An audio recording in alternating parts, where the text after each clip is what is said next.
तो class 11th के विद्यार्थियों देखिए, पॉलिटिकल साइंस का एक पेपर हम कंप्लीट करेंगे सॉल्यूशन के साथ में 15 फरवरी के लिए, जिसमें काफ़ी मोस्ट इम्पोर्टेंट क्वेश्चन रहेंगे। प्रॉपर आने का पूरा चांस है, तो सारे क्वेश्चनों को आपको अच्छे से कंप्लीट करना है। ये क्वेश्चन आपको अच्छे नंबर स्कोर करने में आपकी पूरी मदद करेंगे। तो ये पेपर आपका Hindi medium plus English medium दोनों क्लासों के लिए रहेगा। तो चलिए वीडियो को शुरू करते हैं और सारे क्वेश्चनों को हम अच्छे से कंप्लीट करेंगे।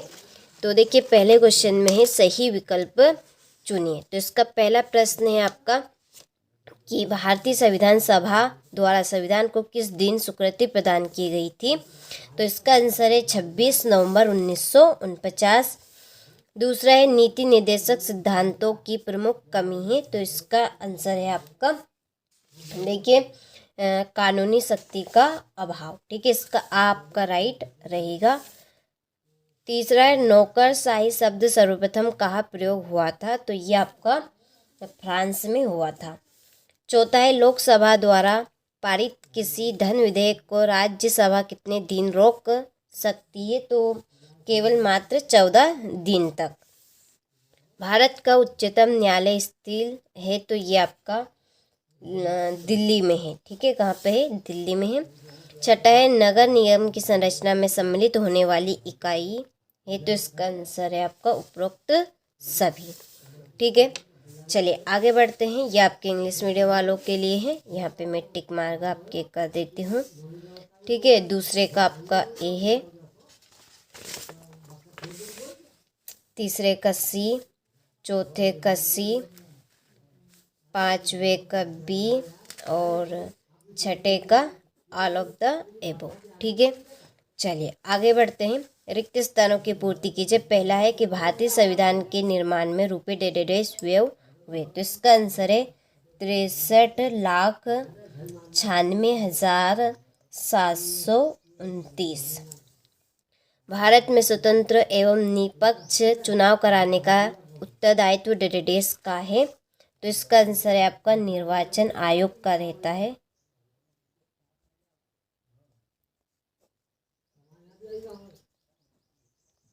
ठीक है, निर्वाचन आयोग इसमें रहेगा आपका।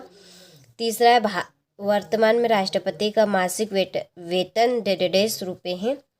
तो 5 लाख, कितने लाख? 5 लाख रुपये।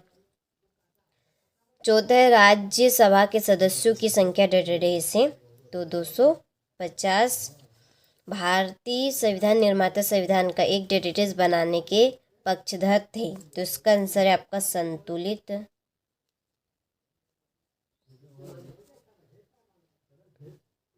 दस्तावेज। ठीक है, और छठा है प्लेटो का प्रमुख ग्रंथ डेटाबेस है। तो इसका आंसर है रिपब्लिक। क्या आएगा इसमें? रिपब्लिक। चलिए, तो ये हमारे रिक्त स्थान हो गए। स्क्रीनशॉट आप ले लीजिए। इसके बाद में ये इंग्लिश मीडियम वालों के लिए यहाँ पे मैंने फिल कर दी है। तो देखिए, सारे ही क्वेश्चन मैं आपको प्रॉपर तरीके से दूंगी। यदि आप हमारी एप्लीकेशन के साथ नहीं जुड़े हैं तो जुड़ जाइए। प्रॉपर प्योर चीज़ आपको वहीं पर मिलेगी। अब मैंने यहाँ पे आपको प्योर वर्ड बोला है, आप इसमें ही समझ जाइए। आपको यहाँ पर हम सारी चीज़ नहीं दे सकते, प्रॉब्लम आ सकती है। प्रॉब्लम में आप भी फंस सकते हैं और हम भी फंस सकते हैं, इसलिए हम रिस्क नहीं लेना चाहते हैं। इसके लिए हमने एक, ठीक है, एप्लीकेशन निकाली है, उसके ऊपर आप जुड़ जाइए, सारी चीज़ें आपको मिल जाएगी। उसके लिए डिस्क्रिप्शन में नंबर दिए हैं, आप उन नंबर पर कॉल कर सकते हैं, चाहे तो मैसेज कर सकते हैं। ठीक है, तो देखिए, पहली जोड़ी है महात्मा गांधी द्वारा संविधान सभा की मांग की गई थी 1922 में। अनिवार्य नौकरशाही, इसकी जोड़ी आपकी वेबर डिमांड तथा रॉबर्टसन और संघीय सूची, ये आपकी 97वीं से। हिंद स्वराज अनुच्छेद 370 संबंधी था। किससे संबंधित था? ये आपका जम्मू कश्मीर से। फिर हिंद स्वराज की जोड़ी है आपकी गांधी जी। ठीक है, छठी जोड़ी आपकी राजनीतिक सामान्यता और सातवीं जोड़ी आपकी रहेगी एमनेस्टी इंटरनेशनल। ठीक है, ये आपकी छठी जोड़ी रहेगी। चलिए तो स्क्रीनशॉट आप ले लीजिए यहाँ से। इसके बाद में ये आपके इंग्लिश मीडियम वालों के लिए हैं। चलिए यहाँ पे मैं नंबर डाल देती हूँ, आप इनको कंप्लीट कर लीजिएगा। सारे ही क्वेश्चन काफ़ी मोस्ट इम्पोर्टेंट है और यही क्वेश्चन आपको वो परीक्षा हाल में देखने को मिल भी सकते हैं। ठीक है, तो आपको अच्छे से इनको कंप्लीट कर लेना है। तो देखिए जो आपका पहला क्वेश्चन है एक वाक्य में उत्तर का, इसका आंसर आपको कंप्लीट कर लेना है।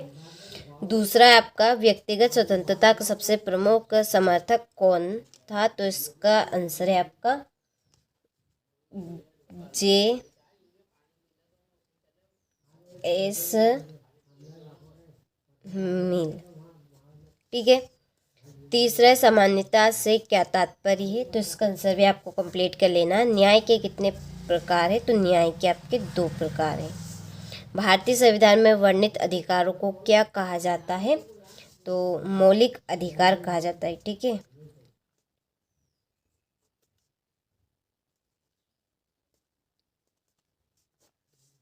मौलिक अधिकार, यहाँ से स्क्रीनशॉट आप ले लीजिए। इसके बाद में है छठा कि एक देश में भ्रमण हेतु आया हुआ अन्य देश का नागरिक क्या कहलाता है, तो वो आपका कहलाएगा विदेशी। सातवां है नेट्स शब्द का अर्थ क्या, नेट्स शब्द का क्या अर्थ है, तो इसका आंसर है आपका पैदा हुआ।